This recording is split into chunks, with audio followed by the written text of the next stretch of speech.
Hey, good morning to those of you out there on the West Coast. Good afternoon to those of you here on the East Coast with me. I'm excited to get started on today's training.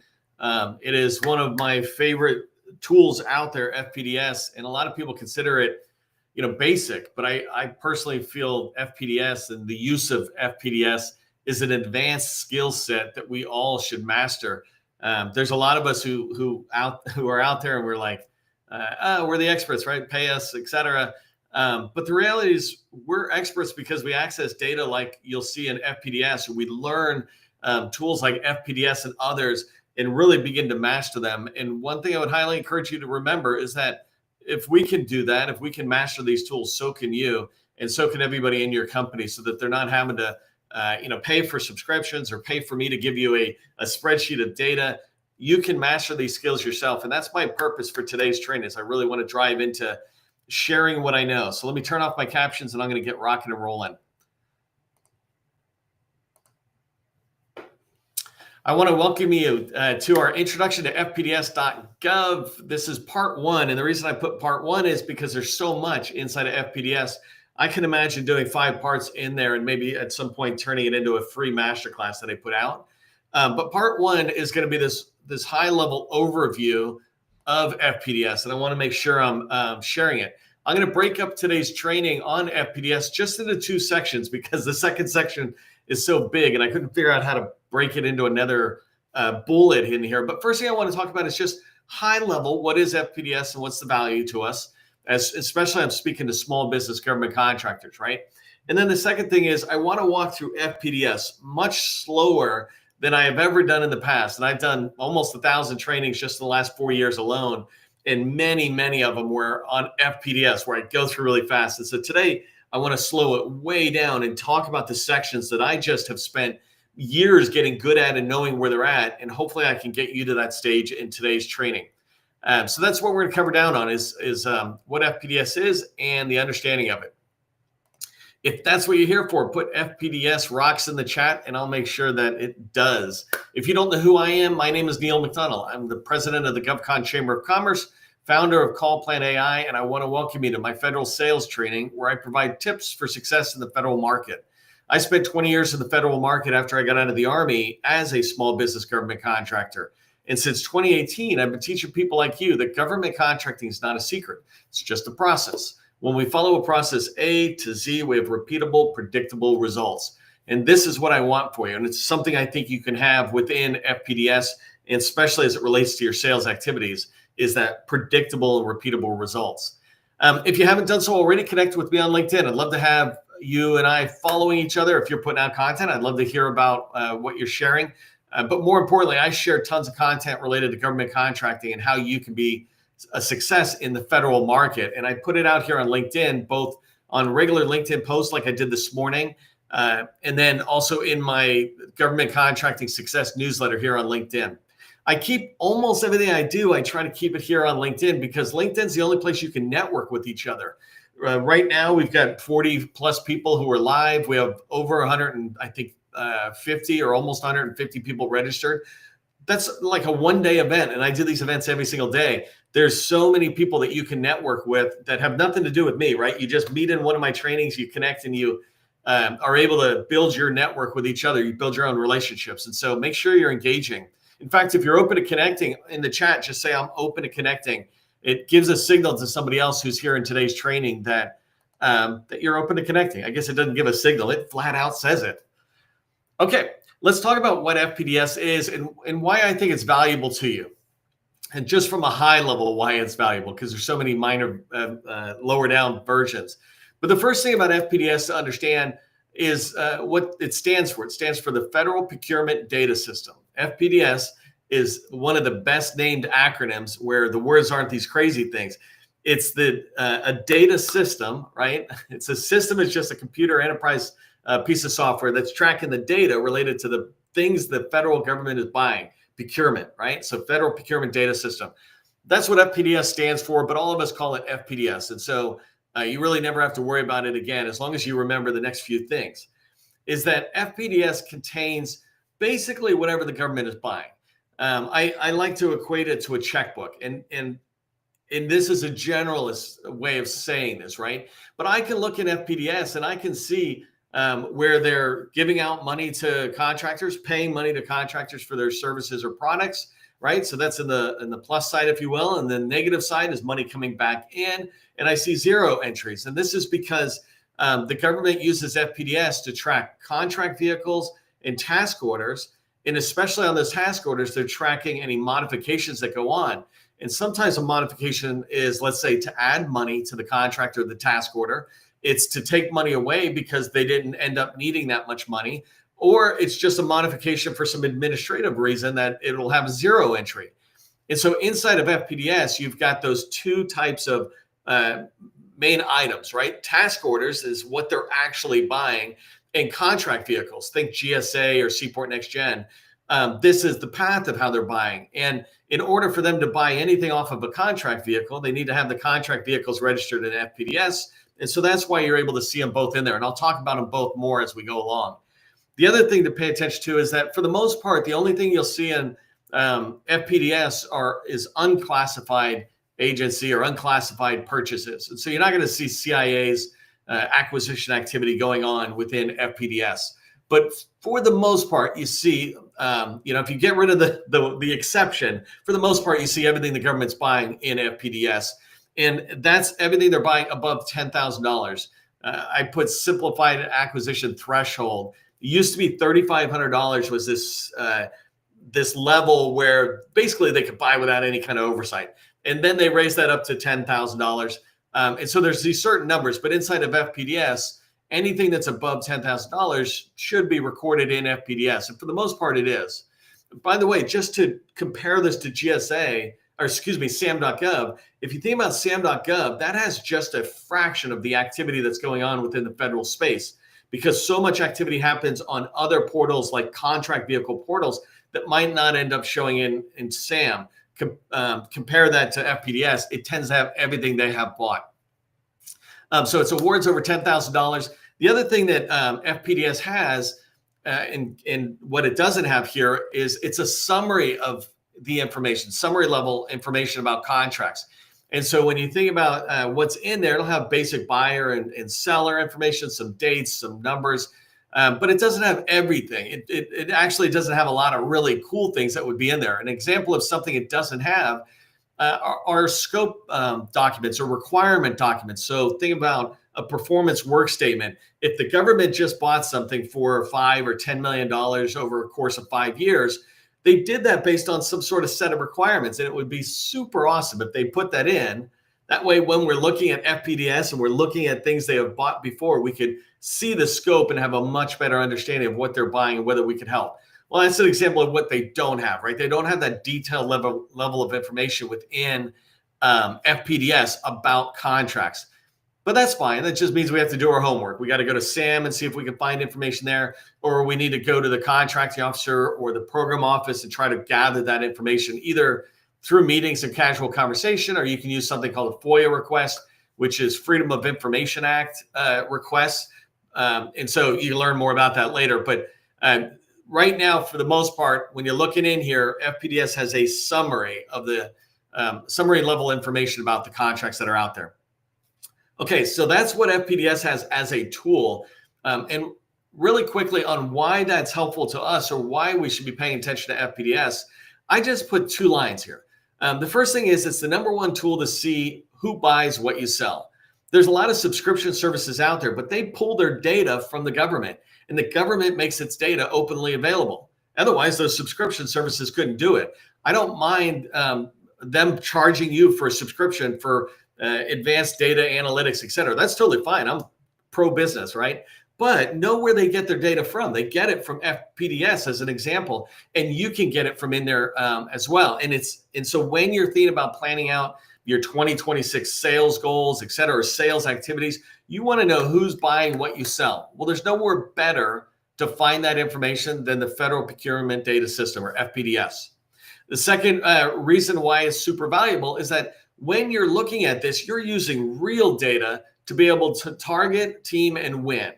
What I mean by target is you're using real data to analyze who's buying what especially what you sell, who's buying what you sell within the federal government. And so you're targeting the agencies, you're targeting the people, both on the government side and the industry side, the winners, et cetera, because that goes to the second bullet, teaming.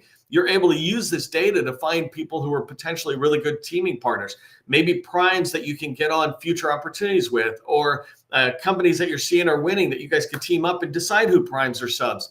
And following that with this real data, you're able to pursue contracts and win them more because you have real data.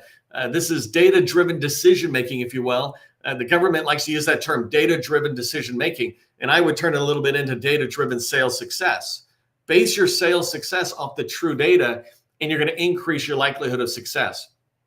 This isn't the only tool, right? But it is the best tool out there. So again, for the fun of it, put FPDS rocks. Let FPDS know we appreciate you. I hear people sometimes say, oh, it's archaic, it looks old. I'm like, that's all data is. Data is basically a spreadsheet. If you don't know what a database is, it's a spreadsheet. It's just way more controlled, and it's got fancier features in the background, but basically it's a spreadsheet.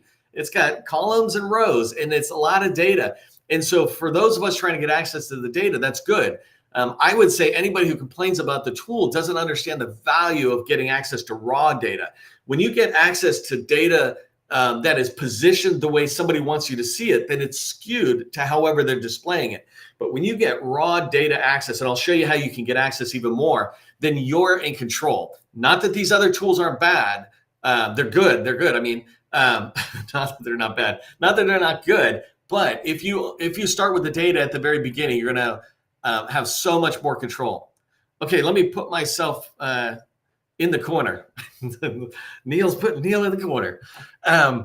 I'm going to go through some screenshots of FPDS. It's never FPDS is never reliable when I go live, and so if I have time, I'll go live in there. But I wanted to make sure I had good slides that can show you. So when you go to fpds.gov, this is the screen you land on. It is not a useful screen. It is a starting point, which is fine. And what I do is inside this easy search, I just type some sort of term like Microsoft SharePoint or just the word SharePoint, and I hit enter. And it takes me to the next page, which is really where FPDS starts of value. So I'm going to walk through today's training based on this screen that you're looking at. It's the smallest screen you'll look at because as I go through other slides, I'll take pieces of this page and blow it up so it's easier to see. But this is what we're going to talk about today. Sometimes I go through my training and I just blow through this page and these sections. I'm like, oh, go here, and you come back and watch my training. Today, I want to slow it down and show you what I have mastered in this tool, right? And I'm not a genius. I am just a person who's made the time to learn FPDS, and I want to encourage you to do the same. So I'm going to walk through all the things that you see on this page, ironically, except for the stuff in the middle. We'll come back to that in a minute. Okay, so the first section I want to talk about is searching. So when you go into FPDS, you're going to search for something. A lot of us search with keywords to start. You know, at some point when you get really good at FPDS, you're going to keep refining what's your entry point. What do you like searching on? You know, it might be an agency, it might be a NAICS code or whatever, but this is what you would search on. And so this is what I want to show just initially. Inside of here, there's two things to pay attention to on that home page that we were just looking at, right? The first is this search bar up on the top where you're building a query. And later I'll show you more about the query, but at the moment it's just a high level. And when you look at a query, you see how it says description _ requirement. That's a field within data and within FPDS. And so I said inside the description field, I want to find SharePoint, anything that says SharePoint. By the way, if you've ever heard of USA Spending, the big difference between FPDS and USA Spending is you can't do this in USA Spending. In USA Spending, if I type SharePoint, it searches all fields and returns it if I just type the word SharePoint. But in FPDS, I can say, show me results that only have the word SharePoint inside the description of the requirements or whatever your keyword is, right? And again, I'll show you another time how to do that. So if you look right here below that, you'll see search criteria. And this is the box you'll see on the right-hand side. But as you're building your search criteria, it's showing it here. So description of requirement, it just makes it in a cleaner looking display for you, but you can see that you're searching on that. I went on the right-hand side and I said, well, let me add more. I wonder if I can move my face over here or something. Nope, that didn't work. Hold on. Okay, sorry about that. So over here, I said, give me more fields. I just wanted you to see that search criteria building. So in here, I said description of requirement is SharePoint, and then action obligation is above $100,000. And the contracting agency is Department of the Army. So you start seeing me build these queries that are in there. A whole nother day, I will just do training only on query building, and I will work that really slowly so you understand it. But you can see down here, my query string, if you will, it expanded past SharePoint. So now you see the next field is obligated underscore amount. That's another field within FPDS. And so I start building on that. But those are the two fields on the top of the box. If I come to the next slide here, before I go to the red line, right? Those are the fields you'll see at the top here for type one or more keywords you want to search on. And then over here in the search criteria. So when you're searching, you can always understand the term is searching, or you're querying the database, or you're filtering the results. Those are all kind of the same thing. They definitely mean something different technically, but the idea is you're trying to find the contracts you can win, and you can do that through the queries you write up on top. And those are difficult in the beginning, but then they become really easy as you get experience. But the query that you write, the filtering you might do, and then the criteria that you've established going in. Okay, so that was how do you search in the criteria, or just, excuse me, it's not even how you do it. It's just that they're on this home page. I want you to understand what's on the home page so that it stops being overwhelming and it starts just becoming normal. The next thing I want to show you are the federal buyer information that's shown, and that's on the left-hand side. So let me expand that.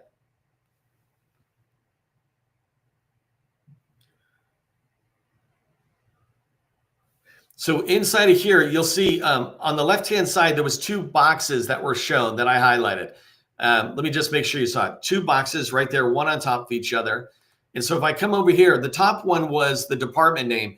And this is basically not the buyer. It's just the way they're grouping it by category. So you can see basically one of the 24 CFO agencies is what they call them. The departments, you might think about a cabinet level departments out there. But a CFO agency, if you haven't learned what those are, they're managed, their money is managed at a much tighter level, frankly, than the rest of the government.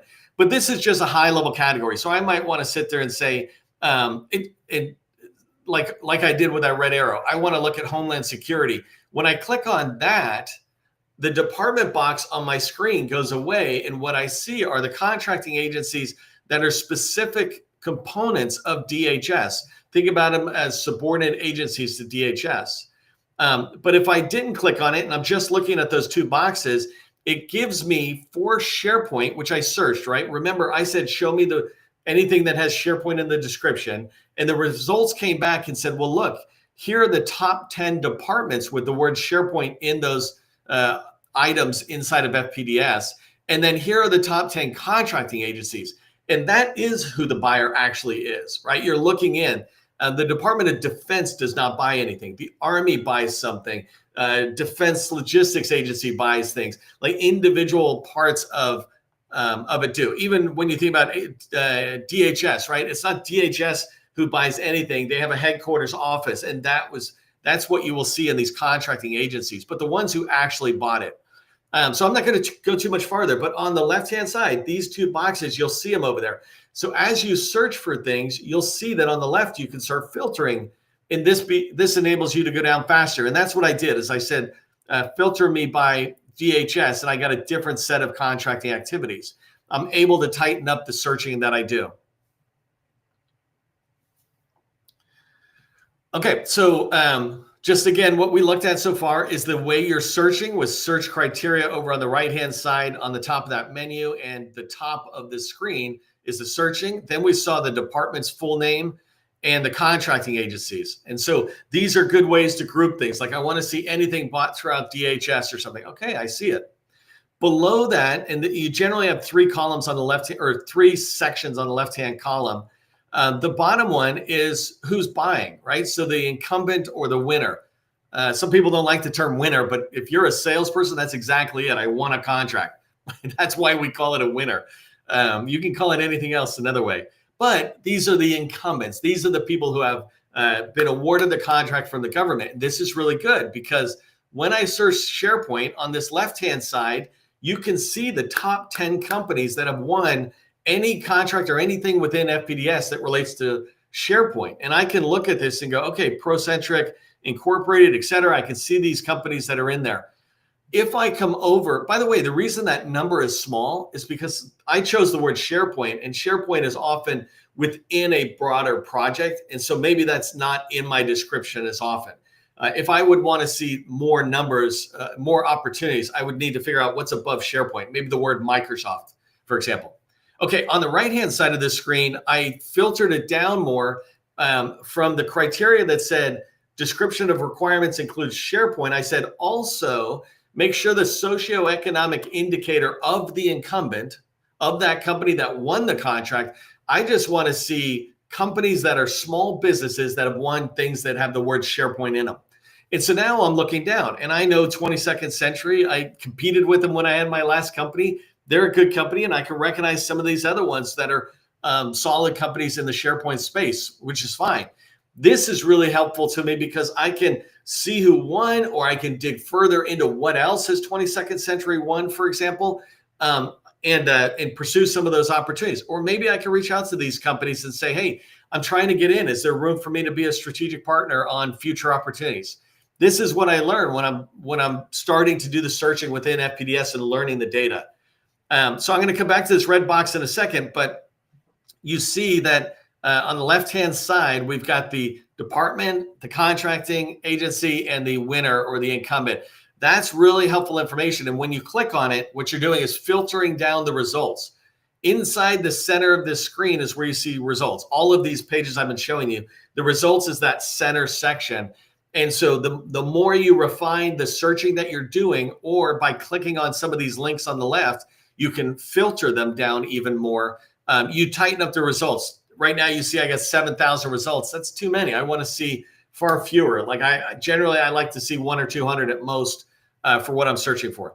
Okay, so on this page, what I'm talking to you about is the section on the bottom right, and that's sorting. And I could show it another time. I might have time to go into FPDS still, depending on my slides here. But the inside here, I can see the sorting, right? And this enables me, when I usually get the data, it comes in the least helpful way. For me, I'm a big fan if I'm searching on SharePoint and I have filtered the criteria down to only see, let's say, whatever's been awarded in the last year or two. When I do that, then generally my first way of sorting is I want to see it by action obligation. I want the biggest contract because that's what I want to go after, right?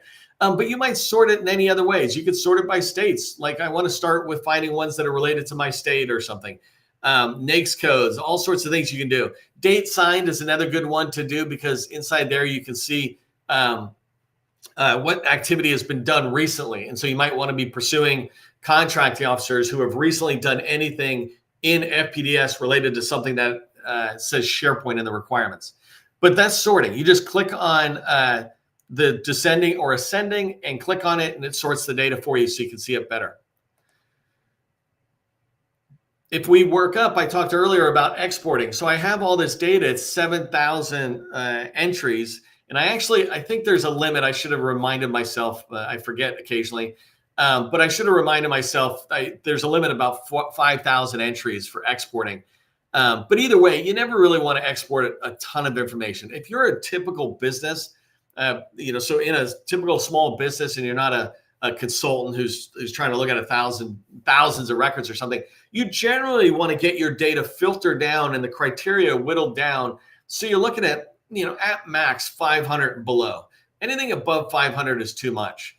500 is kind of okay if you consider the fact that modifications are in here. So you might see a task order that you like. And if you're including things, it could come in with several task orders that are administrative task orders. And so the row or the count will increase, but the value to you is going to be minimal. But anyways, all you do is click on these two links over here. CSV will get you an Excel spreadsheet. in the format called CSV. And so that data is really easy. You click on it, you wait a minute or two, and in your browser, something will pop up and allow you to open it or save it. And then same thing with PDF. Don't ever do PDF because there's no value in PDF. When you're downloading data, it should always be in a spreadsheet, but you have the ability to do that, which is good. Okay, so I got 25. Oh, so the other thing I want to show you is I've been showing you contracts. And if you can see these tabs that I have highlighted on FPDS on the main place, 99.9% of us don't change these tabs. And the first tab is the one that's highlighted, which is the bulk of what we all want. We want to come in here and see task orders we can win or do our research, et cetera. But the second tab is the one I want to talk to you about. It's the ICD tab, and this is basically contract vehicles. So I can see contract task orders on the first tab and vehicles on the second, and I'll show you that in a second.